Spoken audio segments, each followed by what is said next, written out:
मंडळी, बायकोच्या प्रेमाखातर एटीएम कार्डचा पिन हा 6 अंकावरून 4 अंकी केला गेला.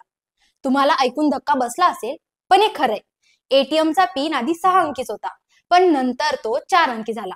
आता 6 अंकी पिन 4 अंकी कसा झाला? तर या मागे एक इंटरेस्टिंग लव्ह स्टोरी आहे. आता तुम्ही म्हणाल, एटीएम कार्डचा पिन आणि लव्ह स्टोरी यांचा काय संबंध बरं? तर डोंट वरी, एटीएमचा पिन असो, त्याचा शोध लावणारे संशोधक असो, किंवा मग एटीएमच्या पिन मागची लव्ह स्टोरी असो, सगळं काही डिटेलमध्ये सांगते. तर ही स्टोरी आहे 1967च्या दशकातली.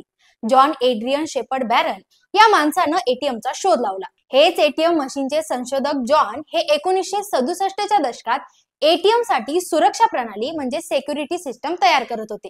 तेव्हा त्यांना वाटलं की 6 आकडी पिन हा जास्त सुरक्षित आहे. लोकांना जास्त अंकांचा ऑप्शन मिळेल आणि अंकांचं कॉम्बिनेशन सुद्धा बसवता येईल. मग सुरुवातीला एटीएमचा पिन हा 6 अंकित झाला. त्यानंतर स्टोरीमध्ये ट्विस्ट आला.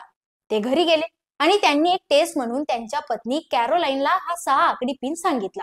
मग थोड्या वेळानंतर त्यांनी विचारलं, कॅरोलाईन, पिन लक्षात आहे ना?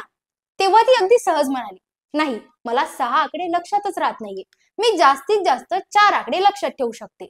हे ऐकून जॉन थबकले, कारण त्यांना समजलं, जर त्यांच्या पत्नीला 6 आकडे लक्षात ठेवणं अवघड जातंय, तर मग सामान्य लोकांचं काय? लोक तर एटीएम वापरणारच नाहीत किंवा मग सतत पिन विसरत बसणार. आणि मग इथेच बदल झाला. जॉन यांनी 6 आकडी पिनचा प्लॅन कॅन्सल केला आणि शेवटी जगासाठी 4 आकडी पिन फायनल केला. पण यातील अजून एक इंटरेस्टिंग गोष्ट सांगू. जॉन यांचा जन्म भारताच्या शिलाँग शहरातच झालाय बरं. असो, जगभरात वापरल्या जाणाऱ्या एटीएमचा पिन फक्त पत्नीमुळे 6 अंकावरून 4 अंकी झाला आहे की नाही इंटरेस्टिंग?